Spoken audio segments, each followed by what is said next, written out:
E fia lava te whaatalo whātul whaafonga mai moa le nei vaenga le awhiawhi ia ai ala mai asfa uponga fo le nei o tātou Talafou mai Vaifanua.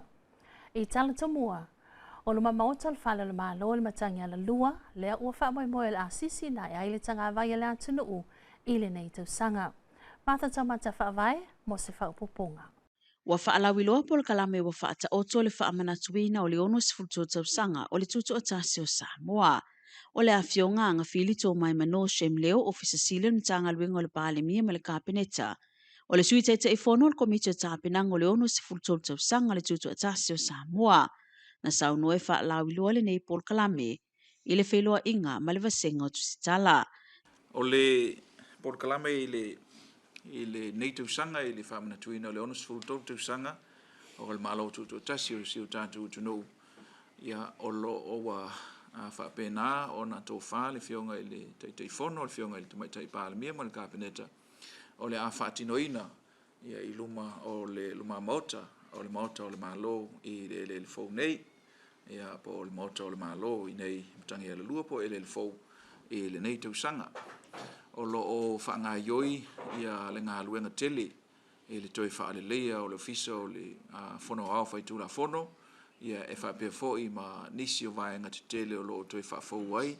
Ia nisi o vaenga o le pālemene, o le maota o le pālemene i mulinu o mafuai o na le mawhai o na whātaunuina. Ia i le malai o le whautungatangi i Samoa i mulinu. Ia o na olo o whaatino ngā luenga o lo iai. Ia o ato whaai le whionga i le teitei fono. Ia e whaataunu loa le pōnu kalame. Ia i lo maota o le tātou malo i e le fau nei mai le fau fau i lea whaatulanganga. Salo e manatua i siu tātou tunu o le luafsu fitu. Whapea fau i ma luafsu walu sa whaatino i pōnu kalame mo le whaamanatuina. Ia o le tuto tasi o le tunu. Ia i lo maota o le malo i matangi ala lua nei. O le aso sa o le a whaiai le sauninga i le a fiafi le tū lai ono. E taita ia lea e le taita i fono le kale sia me tutisi ya Reverend Faulalo Leti. Ma le pōnu kalame, pe on silfia le tunu. E pa ule aso mua yuni le aso sa. E pa ule aso mua yuni le aso sa. Ma e peifo e ona iai i tausanga na tenei. Sa pa ua ile aso mua yuni le aso nai. Ia a e fito a whaatino ile o le pōnu kalame i le aso sa. Ia ma whaatino whai e sauni ngā lo i whaamalo i le aso ngafua i tausanga la nei. Le pa u tonu le aso mua o yuni i le aso sa. Ma ua iei le whaatulanganga o tātou pōnu kalame. O le aso sa, aso mua yuni, lua awhi lua lima. O le a whaataunu ina i le tātou sauni ngā lotu whaafitai. O le tātou Thanksgiving service. I le fiafi o le aso mua i le aso sa o yuni. Ia o le a whaatino ina i le malo le Ekalesia Katoliko i Mulivai i Makulata. O le a whaatino i le tātou sauni ngā lotu whaafitai. I le tā o le ono i le fiafi o le aso sa, le aso mua o yuni. Lua awhi lua lima. Ma o le nasa o ninga, o le ataita ia i le fionga, i le presidente o le Ekalesia Metisi Samoa. Ia le fionga, ia le sunga e Reverend Faulalo Leti. Ia whaatasi ai ma le taita inga al tātou National Council of Churches, po le tātou fono e Ekalesia so whaatasi. O le tātou o lo whaataunuina ma tu whaatasia le pōnu kalame o tō whinga. I le aso sa lea mo le sauni ngā lotu whaafitai i le afiafi o le aso mua yuni. O na pō ai lea o le pō i le aso mua le yuni. Tai au ena i le, tai au sisengi i le aso ngafua, aso lua yuni, lua awhi lua lima. O le a mata i on whaatulanga tātou solo. Ea o tātou savali whaaloalo, mtulai whaaloalo. I luma o le mama o tātou, o le whale o le malo. I le tā o le wha, i le waweao o le aso ngafua, aso lua yuni, lua awhi lua lima. Ma e peo on masani i tausanga na taitasi. Ia e whaatulanga e ala i le fisoasoana mai, o le tātou komiti, le fio atu, le fionga i komisina, ia o le mtanga aluenga o leo, ia me se fo i tātou komiti, ia e fisoasoani e whaatulanga, tātou solo i le tā o le wha. Tā le lima a fio la uwala ulia, ia o na whaasolo mai eilea, tau no le fionga i le au mamalo o le malo, i le toi lima, i le ono, i le taeao o le aso lava lea ia ona faatulaga foʻi lea ma faataunuu ia le taina o le vii o le tagavai o le malo tutuatasi o Samoa ma faasolo ai lana sisiga o le tulaʻi faaloalo o le malu o le malo ia ona amata lo le o le tatou polokalame i le tā o le ono i le taeao o le aso mafua aso lua iuni lua afe lua lima. Ua whaailoa fo'i le komiti o le whainga whaavai wa tai lima tausanga ma whaatoa whaatino lo le ese polokalame tele le malo. E au fia i whaafia fianga masani, e peo na whaatino le ono se fulu tausanga o le tutu o tasi. Ma e pei ona sila fia le tunu, sila fia fo el tātou inga whaasara lau, ia le whainga whaavai al tātou malo sa whaamao ni le tausanga te nei, ia o lea sa a mata le tausanga te nei, ia le whaamanatuina o tātou tutu o tasi, ia ele tūlanga le whaatino o tātou sauninga alotu alo ia, whaapea fo i mana sauninga whaale malo mo le sisina e o tanga vai, ia o na mai a ele o tātou polokalame ua whaatūlanga ina. Lona winga o le tausanga te nei, o le tausanga nei, o le tausanga fou, le lua afe lua fitu, e lima i e tausanga, ia whato a whaatino o leo se polokalame tele le tātou malo, ia e iei whaatasi ma whaafiafianga ma nisi o tūlanga masani, e pe ona o tātou wa aifo iai, ia e le whamanatuina o leo no se fulu tausanga o si o tātou malo tutu tasi. Martha taumata whaavai Talafou mai Vaifanua. E toa tele le au whai whaatoanga na awai e lango se tasi o onga, a le matanga luenga o whaatoanga ma whainga whaiva, e o loa e au inatu i maketi i whafo, ina ia malamalama inisi o vaenga o lea au onglanga, i te tono le atunuu. O se atolenga leo le ripoti, mai a ainga tau filau. Ele o maloloa o onga ma polokalame whaatino le mtanga luenga o whaatoanga ma whainga whaiva. Mo le whaamoe tāua ia mautino le ngā whatau limaina ma ato toa le lei. Tā penanga o oloa tau whaatoanga o lo au winatu mō maketi whafo. Ua tele fo ilu i tau ma suinga ele nei vai tau. E peo suinga ma ale o le tau. Wa afiai whaatoanga, ua whaatukupula i ai whaamai ma inseti whaalafua. Ma ua si ei fo i lunga i inga tau whaataua inga. O loa whaavao malo. E peona sau noa i le fionga le ministal ma tanga venga o whaatoanga ma whainga whaiva. I lana launga au tū. O le nei wha o se tasi o ngā luenga tāua. E mo mia ai lo tātou ngā lue so tau au. Ina ia mauti noa le ngafa tau li maina. Ma ato atoa le leita penanga o loa. Tau whaatoanga o lo awina atu. Mo maketi fafo. E lete po se lilo le whaamai o le lenga. Sa afia ai le tātou talo e tausanga e tasi le afe iwa se lau iwa se spulu malitolu. E whaafetai le alofa o le atua. Ua toe mau a tātou talo fau. Ma le lei mo le fifonga tau mafa. Ma ua mawhai fo i ona toe au hina atu. Mo maketi fafo. O le whaamuamua le malo ina ia whaatu mawina le anga i luma o tātou o lolo au ina atu i maketi i whafo. Ai mai se o le whaatino ina o fale e tu ina atu ai o loa. Ale au whai whaatoanga mo le whaafai ngofie ina. O le whaatino ina o whisota inga. Na sauno fo ini u ava o lea whaamoe e tāua tele. E mo mia ai le ngā lulue whatasi o i tūtino uma o le tātou wāti nae. Ua whatu ina le tātou malo. Le pulenga o loa au ina atu mo maketi fafo. Samoa Export Authority. Ina ia fesoa soani. I le sailia o maketi fafo. Mo tātou o loa tau whatoanga. E le whaititia ai le whatawa ina o le sao tātou au ave o loa, exporters. Tātou au whai whatoanga ma pisi nisi tū ma oti. I le ati nae o le tātou watunuu. E whalango le tātou matanga luenga. I la o tau pito la au. O le lei ma le whaau au peo le au inatu o tātou o loa mo maketi fafo. O loo yo o tau ao. O lo fisosoani fo ile mtanga luenga e whaapupula ma whaamanatu nisi o vaenga tāua. Mo le whaalele ia tili o awala e tāpenai o loa tau whaatoanga au winatu mo maketi fafo. Male naunauta inga i e tatala mai ava no maketi fafo. Mo tātou o loa tau whaatoanga. Awa se ala manuia o tātou whaiwhaatoanga. E to atele au whaiwhaatoanga na awai e moli mauina lea o onga. Na whaatino ina mo leanga I luma o loa tau whaatoanga. E au ina atu I atu no I whafo. A inga tō whilau, Talafou mai Vaifanua. O lo masalo mia le afia ai o se tamaita ina maualo na tino maliu I le vaitafe I fulo so ini whala au whaasaino le aisa. Mana awai atu ai, matha tamata whaavai mo se au te linga. E silia ma le tolu se fulu le matua le soifua se tamaita ina mawalo na tina maliwi le vaitafe I fulu so. Na whaamaonia mai le komisina o leo whale pui ma leo la toi fuata ina. Awa pa aulungo I tino Filipo. O lo wha ngā solo su e ngā leo le nei mata opo. Pe o iei se afia ngā whaasoli ngā tū la fono. O le maua mai fo I whamkalanga la inga pe ya fia I fuala au whasa inga e rungari. E fia I fuala au whasa pe la la funa e linga le maure le se a inga e anga I solo moi solo mau solo e le fia nga I ola a inga. Fia o le ngolongo ko leo ma e kulanga nga le sa maua mai o le vai inga I fulo so. Pe fa ko ile ala vai inga le vai. Fa pe inga ma sa inga mo e ko fa ile po. O le anga I me le o le ko tina le anga e su e se la ka ma fa nga we anga fila o.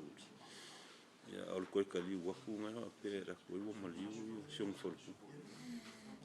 Ya pe tu la nga ye la nga ka ma ki sa ye o sa ka ele le vai. Nga ka ma ki la nga so angi. Kausi inga mingo siong fo ku ya malongo mai lole ka nga mo le. Na ta ue awa pa awa se whaafi tauri wa iei popole ngol matanga luenga.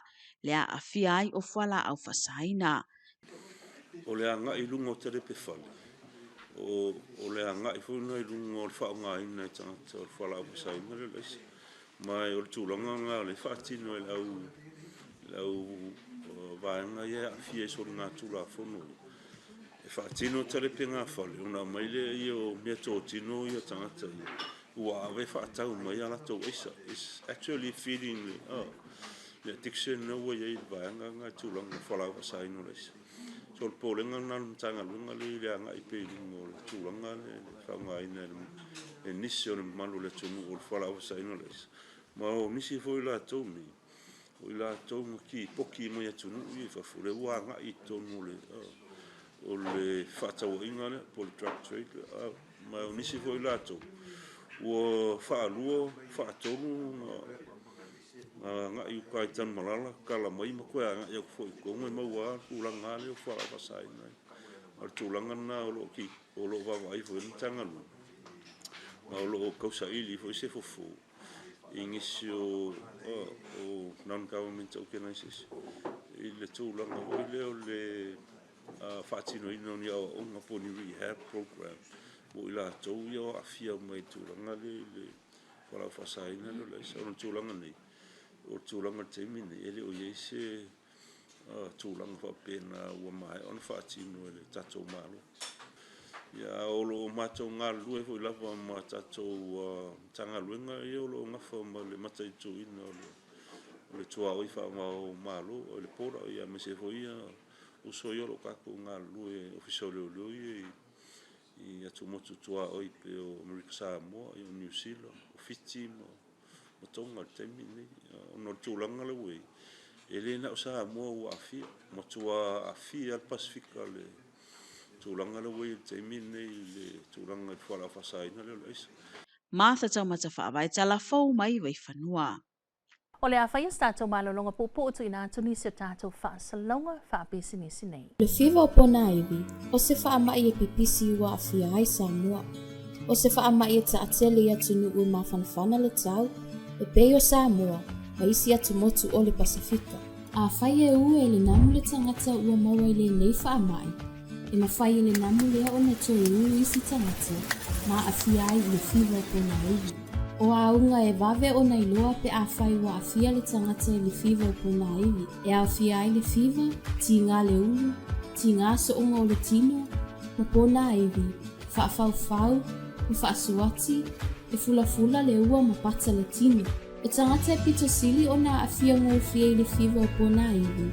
e au fia ai pepe mwhanau la eti. O matua tausi, tina matama e taito.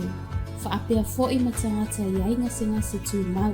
E onga tele a fianga o tangata wa a fia, pe atuai o na whaito ngā whitinga. E ono a vea mamafua anga e mali wai. Whautuanga, mai matanga luenga i soifua na luenga.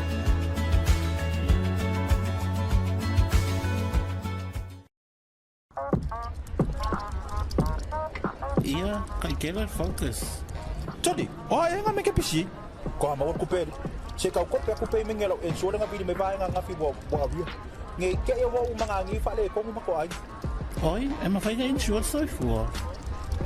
Ole insure soifua. O sau te ngā tupe le a wase tupe whaanganga mono soifua. E ma fai ona talaina pe a maliu le sui. Ole mai au tau sanga le malienga o soifua pe le sui fai sau whanga. So seisi lava e ma fai ona insure. E mai lava i te tamaititi e le a tole tau sanga. Se ia pa ia e ole a tole fitus furu.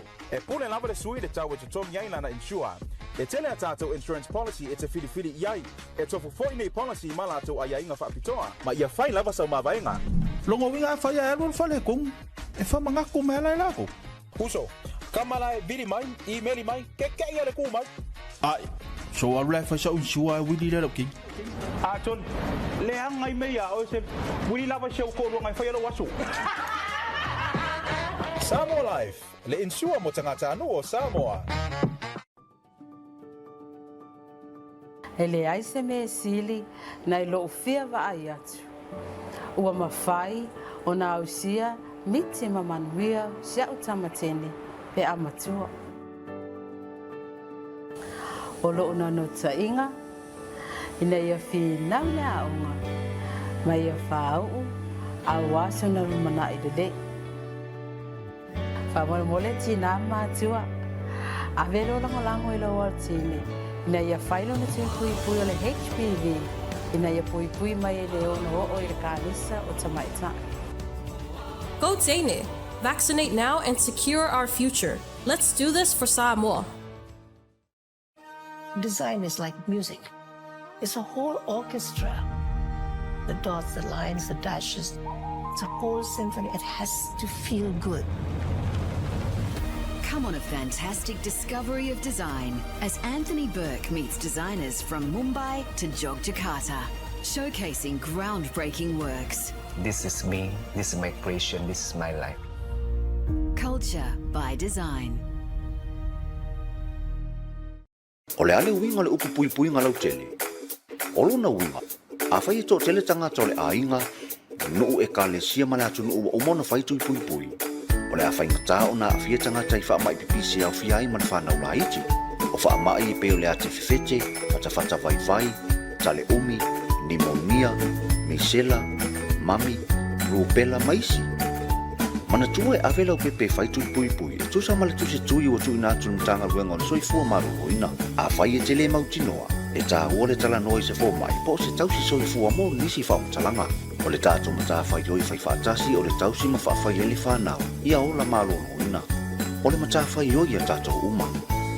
Whao tuanga manu tanga ruenga o le soifua maru hoina. E tā ua oi. Olo tiuti. Alo whailo atunu Samoa. Ai lau nau I lau tali. E manu lo lumana. Whaataua le Vaifanua. So, au ats whaatari. Fai sau. Restala mpalota. Resitala mapalota. Restala mpalota. Olo o iau lima. Olo o ia te oi. Oi. O lau ia te tau. O lau ia te tau. E te sau ia oi te restala. Oi. Lau ia kaunga pe ke restala bele ai. Ah, sili. Si ngā whira e kara ngore me ke sara kupe ai, ia awha ia kure, ki misa mā. E lalo tula whono whenga palota lua o ta siva. E sala tupe I le lua whentala, pe a e le stala. O lau palota, o lau leo.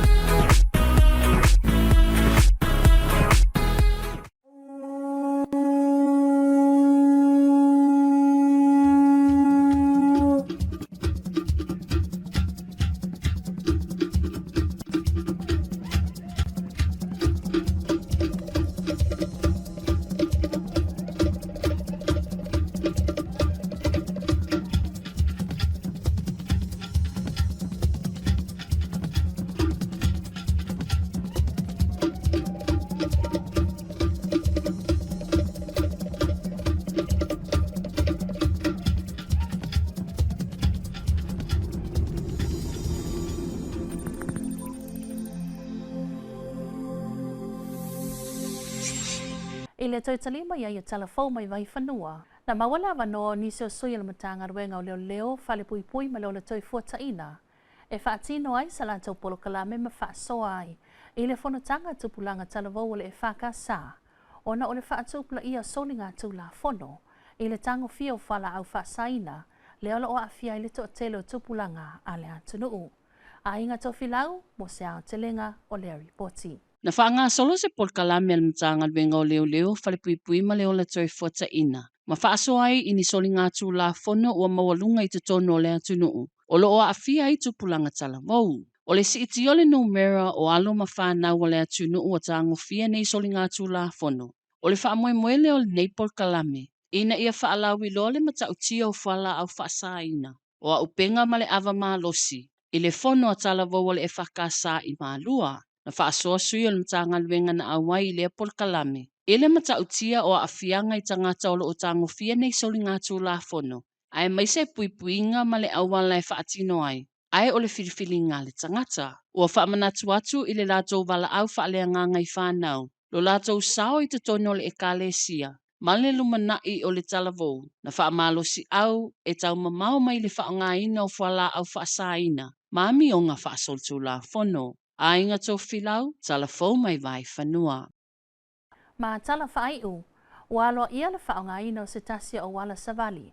Polo kete le awhio anga mua fou. A walawa le mai moanga le atunu uinisio vaenga le si o manga o la whaale natura.